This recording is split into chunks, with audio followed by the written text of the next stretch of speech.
You are now listening to Cryptid Cocktail Party. Creatures, let's meet for a drink. It's a treat. Join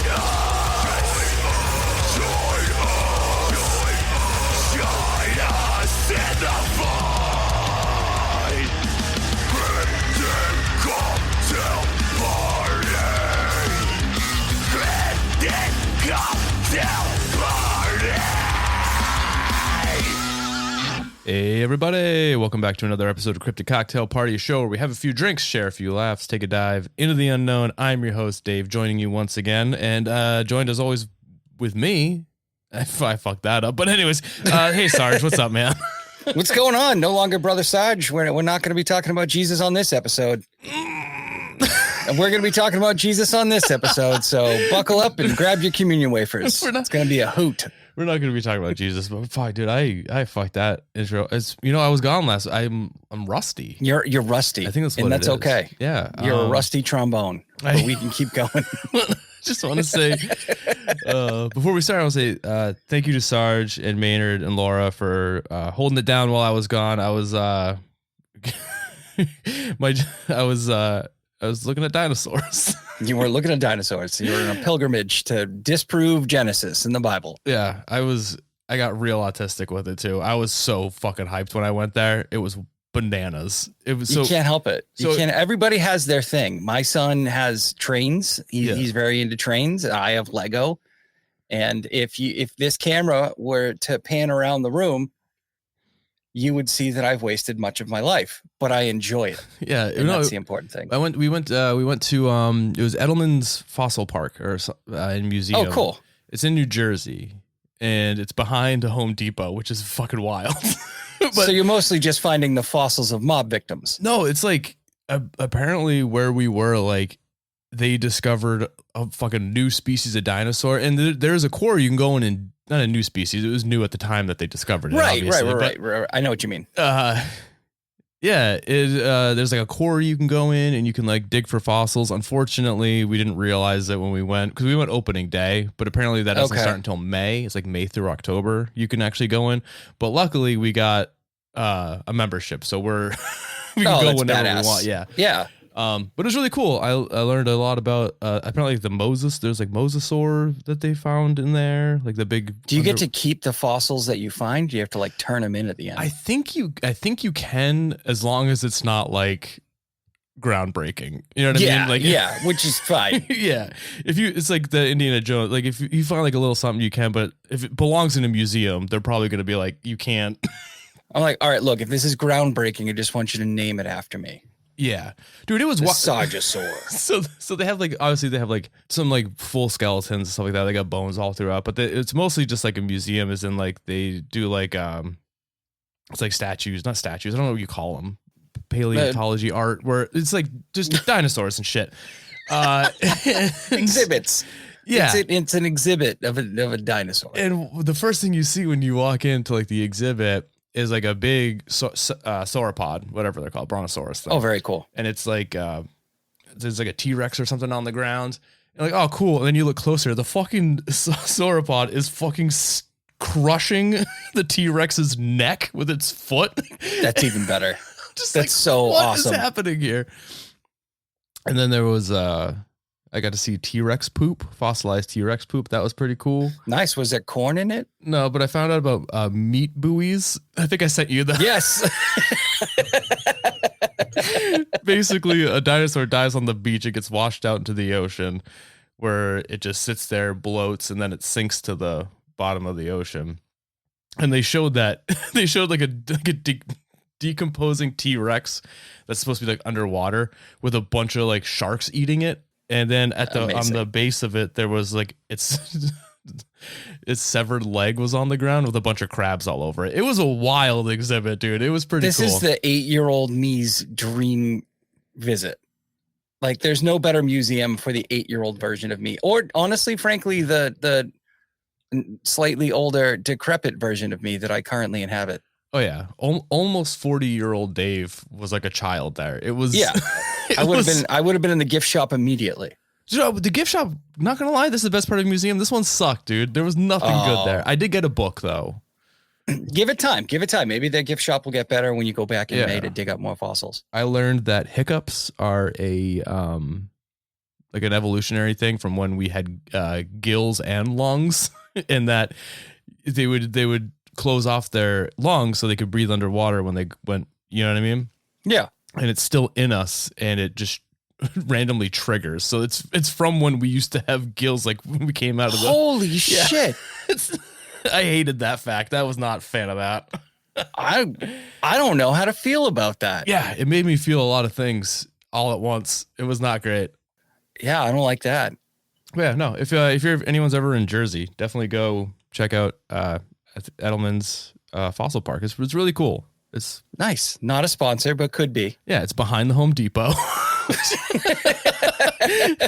It's right off the Jersey Turnpike too. Like, it's where it is. I was like, there's no way. I thought like my GPS was fucking with me. I was like, there's no way I'm going past this shopping plaza with a Home Depot and a Target. And then as soon as you're done, you just go into Home Depot, pick up a couple of hinges and some 1x8s. You made a day of it, dude. I definitely made a day of it. It was fucking really cool. I was pissed though because the next day, because I follow him on Instagram, the next day they had the Jurassic Park Jeeps there, and I was like, "Fuck, dude! You couldn't have done that opening day." That's insane. Yeah, that's insane. It was awful. Anyways, how you doing, Sarge? Sorry to just go off on that. No, that's okay. I'm good. I'm a busy beaver at work. My job is crazy. I now have a work cell phone. Oh shit. Yeah, I've really moved up, but only because people keep getting promoted and then there's no one else to do their job. So I'm like doing that too. So, yeah, moving up because everyone else is moving up and I'm staying right where I am. Right here. Well, maybe it's just a matter of time, you know? Yeah, I know it's a matter of time. Like my boss has made that very clear, but time is moving and I'm not, so. Time is money. Money is pizza. I can't complain too much. I work from home most of the week, so I'm going to the office once a week. I can't complain. Yeah, you're fine. It's, all right. Sarge, this episode got away from me. Just like last episode got away from me. I get it. Yeah. I get it. You want to just go into it? I feel like we've caught up enough. Yeah. Let's just dip our toes in it. All right. So for this week's episode, I figured we would try something a little different and cover something that I've wanted to cover for a long time now, but I'd never really found the right like stepping stone to add it into our rotation of cryptids, aliens, and conspiracies. But I think I may have found the perfect story to bring the topic into our fold of like weird shit that we would normally discuss. Again, it got away from me and I might have bitten off more than I can chew. But anyways, today we are going to be covering a 1950s doomsday cult led by a 54-year-old housewife called the Seekers. Are you? Yes. I love the Seekers. I mean, I don't love them because they're horrible and problematic, but I love the story. So the Seekers were a 1950s UFO doomsday cult. And so you are familiar with the Seekers. Very loosely familiar. I couldn't give you like a ton of facts, but I was very fascinated when I read about them. Okay. Now there's a lot. It's fucking weird. But before we can really dive into the Seekers, like their beliefs, the prophecy that they had and their massive influence, not only like on like the culture at large, but also in psychology, which we'll talk about that when we get to it. I think we need to talk a little bit about the UFO craze of the 1950s to really understand how they went from what they were to what they became eventually. Now, technically, the UFO phenomenon really kicked off in 1947 with the Roswell crash. We're all familiar with that. I'm not going to go into detail with it. But in that same year, a pilot named Kenneth Arnold claimed that he saw 9 shiny objects flying near Mount Rainier. He described them to a reporter as moving like, quote unquote, a saucer skipping across water. And the journalist he was telling that to completely misunderstood what he was trying to say and quoted him as saying that they were saucers. And that's where the term flying saucers came from, which I thought was a little cool fact. I didn't know that. And then Uncle Sam got in on the whole UFO thing with the Air Force launching Project Sign in 1948, which later became Project Grudge, which then became Project Blue Book in 1952. So it's safe to say that by the 1950s, like by the time that came around, like UFOs and aliens were very much part of the mainstream, very zeitgeist, I guess. I don't really know what that word means, but I think I used it right there. No, I think you did. Okay. I'm pretty confident. Zeitgeist, it's a word. Yeah. German. And I think it means stuff. So I think you got it. All right. Zeitgeist kind of sounds kind of racist. I feel like it doesn't, it sounds like a slur for Jewish thought or something like that. Like, well, given its proximity to poltergeist, I feel like it was more like, like a derogatory term for like an ethnic ghost. A Zionist ghost, zeitgeist. All right, that's probably problematic to say, but you know what? I'm keeping it in, Sarge. But yeah, but the public was eating this shit up around this time. So sightings spiked across the country and the world. Like people were seeing saucers, triangles, orbs, cigars, fucking parallelograms, whatever shape UFO there is, they were seeing it left and right. And the media ran wild with it. Newspapers ran stories about mystery discs, and Hollywood at the time was pumping out movies like The Day the Earth Stood Still, Earth versus the Flying Saucer, and Invasion of the Saucermen, which is an awesome Lillington song. If you don't listen to them, you really should. Actually, no, you shouldn't. Their singer's a nightmare. So okay. So take all that, and then you underline all of that with the fear of communism, nuclear devastation, the uprising of the tinfoil hat conspiracy community, and that basically brings us to where our stories begin. So, are you ready to learn about the also Seekers? Present day? Actually, It kind of is about it. It's wild how time's cyclical, man. Just comes right back. Really time is a flat circle. So, like most cults, it didn't start out that way, obviously. They never do. In 1953, Dr. Charles A. Laughhead, I think that's how you pronounce his name. I did not look at this. How Laughead. How would you pronounce it? I mean, I wouldn't. I never heard anyone say it out loud. So. I'd be like Charles, Dr. Charles. Yeah. So not saying that name. So anyways, Dr. Chuck and his wife, Lillian, helped to organize a small group of like-minded UFO believers that would meet in a non-denominational church in East Lansing, Michigan. There, the group would share and discuss contactee messages, theories, abduction stories. It was basically like a UFO study group / book club. Like they would just read a bunch of shit. And it wasn't just about like UFOs. It was about like the, what's the word I'm looking for? Metaphysical? Yeah, that's the one. Like shit like that behind. Yeah. Now, around late spring, early summer of 1954, Dr. Chuck read a piece in a UFO newsletter about a woman by the name of Dorothy Martin.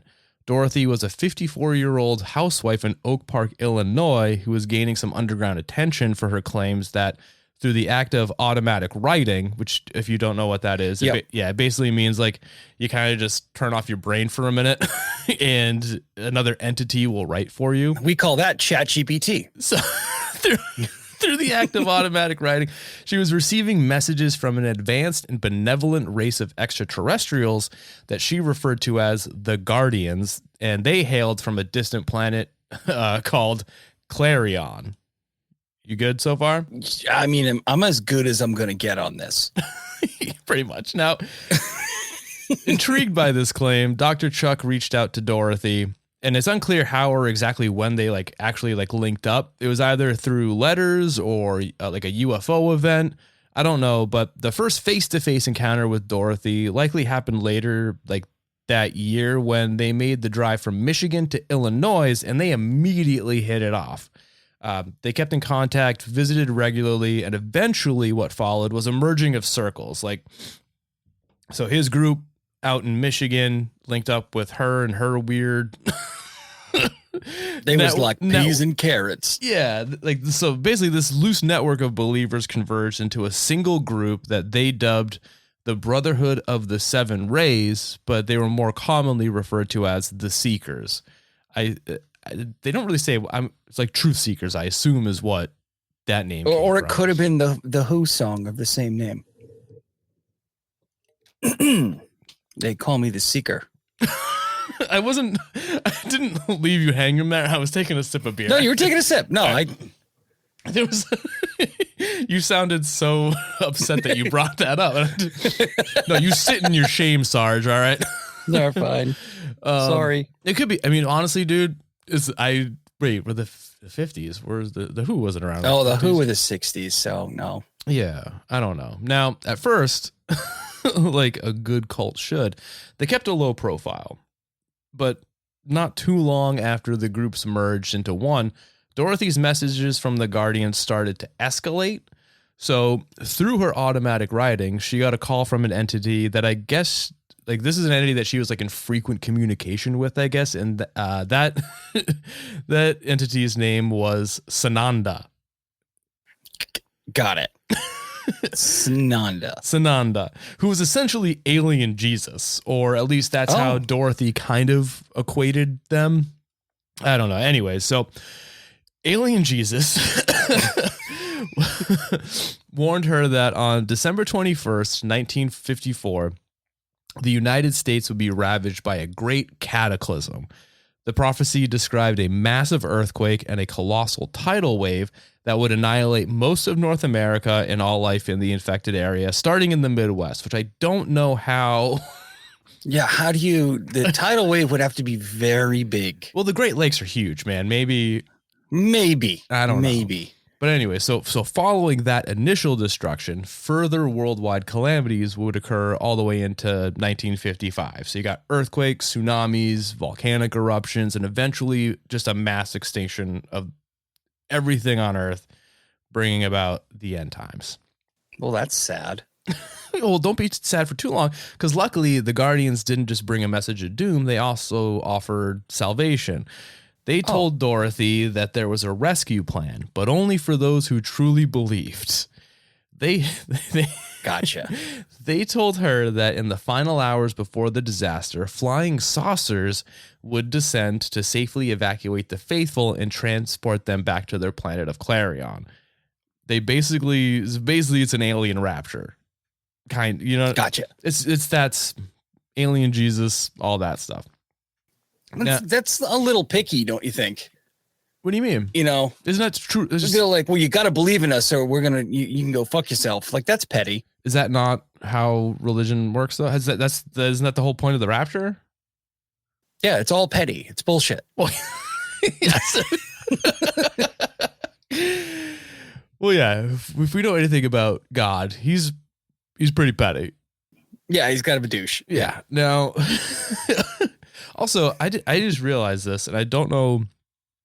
It's not mentioned, but wasn't December 21st also the 2012? I think so. Yeah, wasn't that? I think so. So maybe it was the winter solstice. But isn't 2012 like the whole Mayan calendar thing? It was supposed to happen, I think, on the winter solstice. That was the plan. Yeah. So is that just like a thing? Like, is that just like a doomsday thing? I'm asking you. Like, I don't know. I think it added legitimacy if you were just like, oh, it's March 12th. Like, the Mayans didn't have March, but everybody had a solstice. True, but also I feel like a random day to me would probably be better than like a solstice. Yeah. People look forward to the solstices. Yeah, I want a cataclysm when I least expect it. Surprise me. Is it really a cataclysm if you're expecting it, though? Yeah, if you're waiting for it, then it's really just, bad news.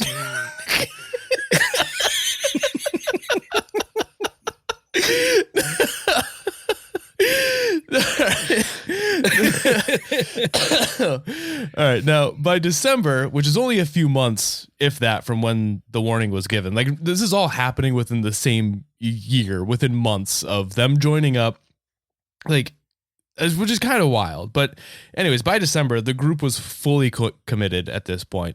Followers quit their jobs, dropped out of schools, they gave away belongings, they distanced themselves from friends and family, and they started gathering daily at Dorothy's house, awaiting new messages from Clarion. And after like a little back and forth, they finally got it. The seekers received word that on December 17th, a flying saucer would land in Dorothy's backyard at 4 p.m. sharp to start evacuations. You all right? I was just thinking, like, this is just an alternate version of Wizard of Oz. How so? Oh, Dorothy. God. All right. It's not a UFO. It's a tornado, you asshole. I mean, if this wasn't the Midwest, I could, yeah. This is like Kansas, Nebraska. Everyone, hurry up. The tornado's coming to take us away. June, get over here. All right. She's immediately impaled by a fence post. But a weather vane just fucking smashes through. But yeah, so December 17th, flying saucers, they're going to land in Dorothy's backyard in the middle of suburban Chicago, which is hilarious to me. But there's one catch. The followers couldn't be wearing any metal. So watches, jewelry, belt buckles, zippers, bras, all had to be removed because they could interfere with the energy fields of the rescue ships. So on the 17th, everyone assembled, metal free, faces to the sky, and they waited.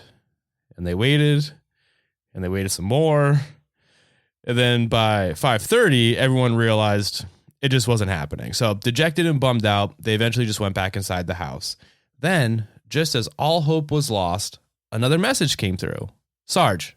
It was all a test. All right. This was just this was just a drill to make sure that they would be ready when the real evacuation would happen. Classic. Yeah, and it was classic. It was totally still happening. In fact, it's going to happen in a few hours, pretty much. All right, 1:30 a.m. of the 18th. Be outside. Be ready, like you're waiting for an Uber. So, on the morning of the 18th, the seekers once again gathered in the yard, metal free, and they waited, and they waited, and they waited some more, and then by 3:30 a.m., nothing. But hey, Sarge, yeah. hey. I'm losing faith here. Chin up, bud. All right. Yeah. The Guardians again sent another message that this time they repeatedly emphasized that they never err or arrive late. They're basically Gandalf. They arrive precisely when they need to. So, the implication of this being that the schedule may be beyond human understanding, but the plan was still on track. And the believers must stay vigilant. Now, got it. By December 20th, the eve of the apocalypse, the group was still fully committed, but a little emotionally exhausted from all this, I've been there. I've waited for flights before. I get it. Yeah. The final instructions were that a visitor from outer space would come at midnight and escort them to the awaiting craft before the cataclysm struck. So once again, they cleansed themselves of metal. And they waited, and they waited, and they waited some more. And at 12:05 on December 21st, the living room clock showed that the magical hour had passed and there was no visitor. But hey, Sarge. Yeah. Wait, hold on. I'm really hold on. Someone noticed that another clock in the house showed the time as being 11:55. So, clinging to hope, the group agreed that it wasn't truly midnight. And so they waited. Gotcha. And they waited. And they waited some more. And then the second clock struck midnight. All right, this is bullshit. And nothing. Now, when it became pretty much undeniable that no saucer was coming for them at all, the group was pretty much devastated. In the early morning hours of December 21st, the seekers sat together in stunned, agonized silence. By 4 a.m., with dawn and the foretold fucking disaster fast approaching, some members were pretty much they lost it. Some were weeping, some were like throwing, like they were not okay. Yeah. All their sacrifices, they're throwing a fit. Yeah, and so pretty much all their sacrifices and certainties teetered on the brink of collapse. Then at around 4:45 a.m., Martin, she perked up. She had received another divine message from the Guardians. Now, according to Dorothy, the Guardians delivered astonishing news.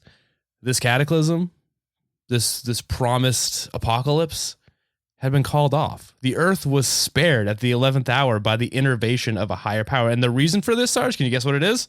Well, I'm just relieved that it's not happening anymore. But what happened? Well, it's because the faith and devotion of this little group gathered in Dorothy's home had convinced God to postpone the apocalypse. Oh, so it wasn't about the apocalypse. It was about the friends you made along the way. Yeah. So pretty much, in other words, their vigil of like belief had averted this whole disaster. It's a Christmas miracle. This sounds like an Alex Jones thing. It really does. Yeah. It's always on the verge of something, and then we stopped it because we believed in it so much. Yeah, our people got involved and they took care of it. Yeah. So according to the message, the group's faith has spread enough spiritual light to convince higher powers to call off the destruction. The apocalypse has been canceled. It was a stunning twist, a complete reversal of expectations, but it was also like an instant relief valve for all the emotional pressure that had been building for months. Like, imagine like you're planning this, you're convinced that, first of all, your home, everyone you know, everyone you ever loved is going to die. And then at the last, and you were going to have to evacuate and leave them behind on a fucking, right. But at the last minute, it doesn't matter anymore. Like that has the weight that has to be lifted off your shoulders in that moment must feel so fucking good. But then like maybe 20 minutes later, you're like, oh shit, I don't have a TV anymore. I don't have a car. I'm wearing this stupid rope belt because they told us we couldn't have metal. Yeah. You would think that an advanced race could figure out the whole metal interferes with our. Are the ships not made of? I don't know. We're thinking. How does none of this works? The ships are made of plexiglass, apparently. One thing I forgot to mention is that all these meetings were held in secret, of course, quote unquote. But I mean, eventually it gets out. It always does. So like around, I think it was like mid-December, like they had like, there was like reporters and stuff, like in a group of skeptics. They every night would just come like hang outside the house in hopes of seeing something happen. So you would think that like when nothing happened, that the group would just like slink away in shame, try and like hide from the media and all that stuff. I mean, they were celebrating internally, but externally you'd think they would try and like, no, dude. Little embarrassing. No, they kind of made a weird pivot, and it was kind of in the form of like evangelism, if that makes sense. So yeah. Join our cult. Yeah. So they pretty much doubled down. And within hours. Join now and get a free rope belt. Yeah, so within hours, they began calling newspapers, reporters, everything. They were telling the world that their beliefs had saved humanity, and that what had seemed like a failed prophecy became a triumph. That they weren't wrong; they were just the saviors of humanity, which is fucking crazy. Can we just look at the glaring correlation between this kind of behavior and the people who follow the current government? It's no, see what happened. We no, we fucked up horribly. I mean, we fixed everything. Yeah. So on the afternoon of December 21st, literally hours after the failed prophecy, Dorothy Martin and her followers began, like I said, they were contacting media outlets, inviting people to hear their story. Again, before this was all, they were like pretty much shunned publicly. Because, like I said, the newspapers had already known that they existed, and they weren't really taken lightly to it. America loves a good people to ridicule. Pretty much, yeah. And in the 1950s, this is out there. Yeah. Now they actively, like, the Seekers courted this. Like, they wanted the world to know that a catastrophe had been averted and why it had been averted. So over the next couple of days, the Seekers granted interviews to newspapers and anyone that would listen, proclaiming that divine/alien intervention had spared Earth due to the group's unwavering faith. But yeah, so buoyed by this narrative, they also held firm that their alien benefactors might still arrive eventually. Now, Of course. So Martin announced another gathering for Christmas Eve 1954, this time not a private one, but a public demonstration of their continued readiness for contact. And she even distributed a press release about it, which is a crazy thing to do, because I feel like that's how you get riots started. Yeah. Yeah. Agreed. So, or at least people like me to stand on your front lawn and just point and be like, where's your gun? He didn't show up. yeah, it can't be good.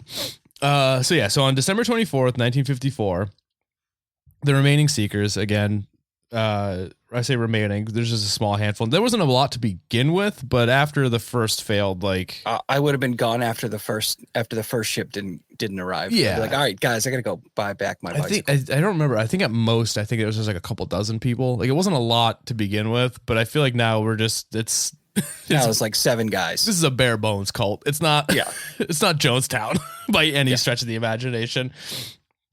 Yeah. So they assembled outside Dorothy's house in the evening, just ruining everyone's fucking Christmas. Tearing up the lawn. Yeah, they sang Christmas carols on the sidewalk. I guess they wanted to bring aliens Christmas joy. I forgot it's Alien Jesus. Maybe Alien Jesus and regular Jesus, their birthday's the same day. I don't know. Maybe they're bros. It could be. Sananda sounds like a girl. Yeah. Name. So maybe it's Jesus' sister. Maybe. Space sister. Spister. Spister. The spectacle drew a large crowd. It was like 200 people showed up. So that's a lot of people for a suburban neighborhood. The police were there, but I mean, again, after a while, no one showed up.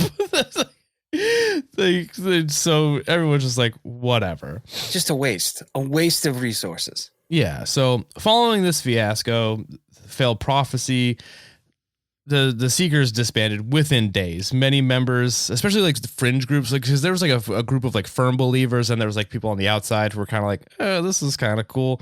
They just went back to like their normal lives. Yeah, like you do. Even some committed believers lost faith after the Christmas Eve no-show. Only like a core few, pretty much Martin and a couple of loyals, clung to the notion that their faith had saved the world and the Guardians might still come in the future. Now, importantly, the group's high-profile activities on December 24th had angered the local community and attracted negative attention from authorities.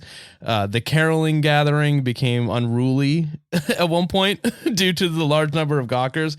Police were needed to, so she literally did start a riot that night. Amazing.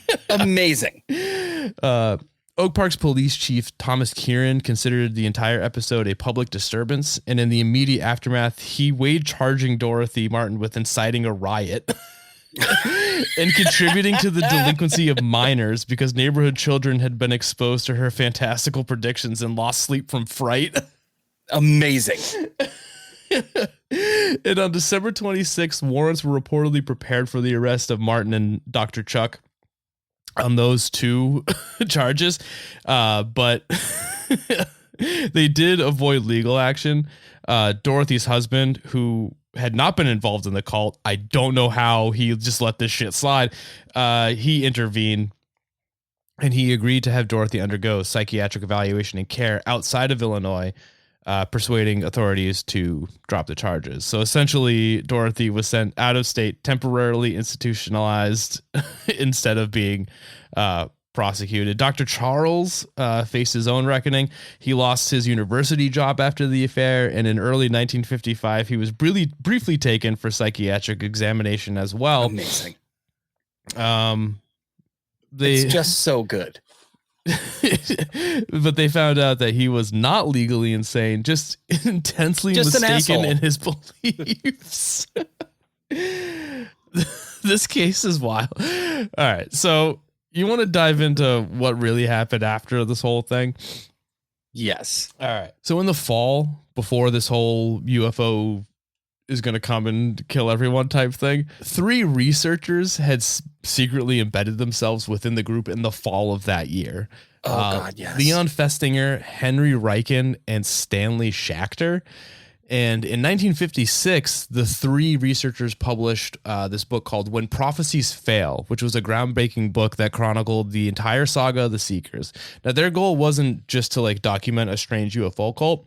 It was to understand how people deal with being wrong when they've gone all in on belief. And their key takeaway was that when people make major sacrifices for a belief, like giving up jobs, friends, social standings, they become deeply invested. And when the belief fails, instead of abandoning it like they should, like a normal person, yeah, they're more likely to create new justifications that explain the failure without letting go of the core idea. And this became the foundation of Festinger's theory of cognitive dissonance. This group invented the theory of cognitive dissonance, which is the psychological. That's amazing. Yeah, which is the psychological discomfort we feel when we hold two conflicting thoughts or when reality contradicts what we believe. So to ease that discomfort, we either change our beliefs or bend reality around them. Amazing. So the Seekers bent realities. Their faith had saved the world. Their narrative allowed them to stay committed without having to admit that they were wrong. The Seekers are the reason that the cognitive dissonance theory even exists. This makes me so happy. That's wild, right? That's fucking Imagine insane. failing so badly that your entire belief system becomes the example of failing badly. Dude, it's fucking wild. Incredible. Yeah. So, but I feel like the Seekers are like this. This is not a story that a lot of people know, and it was pretty fucking wild. There's a lot that I left out, obviously. Now, the Seekers might have faded into obscurity, but When Prophecy Fails ensured their place in history. Like that book and the theory of cognitive dissonance, like that's really gonna make sure they stay around. Yeah. So their story became one of the most important real world examples of belief, perseverance, and cognitive dissonance. And we see echoes of it today in politics, conspiracy theories, social movements, even in like our personal relationships. People defend what they've invested in. Yeah. Even when reality says otherwise. The more they've given up for a belief, the harder it is for them to let go of that belief. And so while the aliens never came and the world didn't end, the Seekers left something behind far more enduring, which is insight into how the human mind works when confronted with failure, belief, and the desperate need to make sense of it all. And so with that, Sarge, that is the story of the Seekers. Kind of got fucked up in the middle because I ran out of time. That's okay. That's okay. These were different Seekers. These aren't the Seekers I thought they were. What Seekers were you thinking of? The Harry Potter, the ones that get the the snitch, right? No, there was like an org in the 60s and 70s and 80s. They were somehow loosely connected to the CIA. There's like a whole thing. It sounds like a CIA thing. Yeah, they're fucking weird. Maybe this was a psyop. Who the fuck knows, dude? Yeah. Who fucking knows? Well, what was interesting is that they were also a cult. That's why I got brought in. Oh, really? I feel like the Seekers, that's too good a name to not be a cult. There's also like a 1950s like doo-wop group called the Seekers or something like that. The Seekers were everywhere. And a song by The Who. And a song by The Who. Yeah, hell yeah, dude. All right, so what do you think? Were you expecting them to be the reasoning behind cognitive dissonance? No, I love stories like this. This just absolutely makes my day. Yeah, it was crazy. I learned about the origin of cognitive dissonance, and I learned where hiccups come from. So this has been a very productive afternoon. If there's two takeaways from this episode, it's where hiccups originated and where cognitive dissonance. But so embarrassing. So very embarrassing. Cognitive dissonance explains so much of this. This story is so much about now that it's bananas. Like I can't. Overwhelming evidence of failure, yet still people are like, no, everything's working great. This is awesome. All right. But yeah, so that's I wanted to introduce cults into the show somehow. I fucked up, but I think this is fine. That's all right. We've got so many more cults to cut our teeth on. There's so many weird cults. I almost did like Lord Royale and the Ray Aliens. That's a good one. I tried to watch a documentary about it. It was all in French. I said, fuck that. I do not have the mind power for that. I mean, don't get me wrong. I watch a lot of stuff for subtitles anyways, but I was just like, I can't. You have to be in the mood. Yeah. You have to be in the mood for a subtitle situation. Yeah. I mean, don't get me wrong. I watch shows in English with subtitles on, but it's mostly because I can't hear over myself chewing on chips. Same. So, Same. Yeah. So the exact same problem. Yeah. So there's that. But yeah, I mean, I thought it was fun. It's a good dip our toes into it. If, let us know what you guys think. If you think we should do more cult stuff, I mean, it's fun. I think, I have fun with it. Yeah, I follow someone who's like a religious therapist, like if you get out of religious trauma. Yeah. Yeah. And I was like, well, maybe one day we can get like one of those people on to like talk about cult thought, cult belief. Cause I don't think they'll be willing to laugh at it as much as we are. I think they're fine. I think it'll be good. I think it'll be fun to find. But let us know what you think. If you want to hear more about weird cults that are kind of extraterrestrial-y, there's not really any cryptid cults. There's some like new age stuff that like they believe Bigfoot is like a thing, but like I don't, whatever. Interdimensional being. Yeah.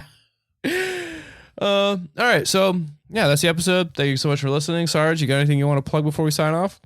Just a coloring book, sargesupernormal.com, $9.99.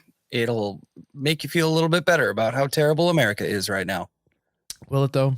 We're gonna have to eat it. We're gonna have to start eating your coloring book. Yeah, we're gonna have to start making fires with it because the heating costs will be too expensive next winter. Exactly. All right. So yeah. So sargesupernormal.com. Grab his coloring book. You can follow us on Instagram, Cryptid Cocktail, TikTok, Cryptid Cocktail Party. You can follow Sarge. Just Google Sarge the Destroyer. You'll find him. I'll show up. Yeah. Eventually. All that stuff is also in the link in our Instagram. Leave us a rating and review, please. It definitely helps the show. I've got a really interesting one a few weeks ago that was, which was the nexus of Christian Cocktail Party. Yeah. We'll. I think next week we got a listener story that we're gonna tell. Nice. I'll delve. If anyone doesn't follow us on Instagram, I'll let you know about the whole Christian Cocktail Party thing next week. I think that's it. Patreon. You can follow. Yeah. You can subscribe there, support the show. I think that's it. I don't really got anything to plug, really. I think that's yeah.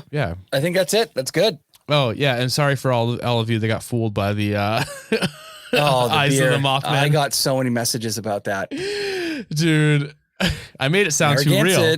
We made a case for it. Come on, arrogance it. Yeah, now make a case for us.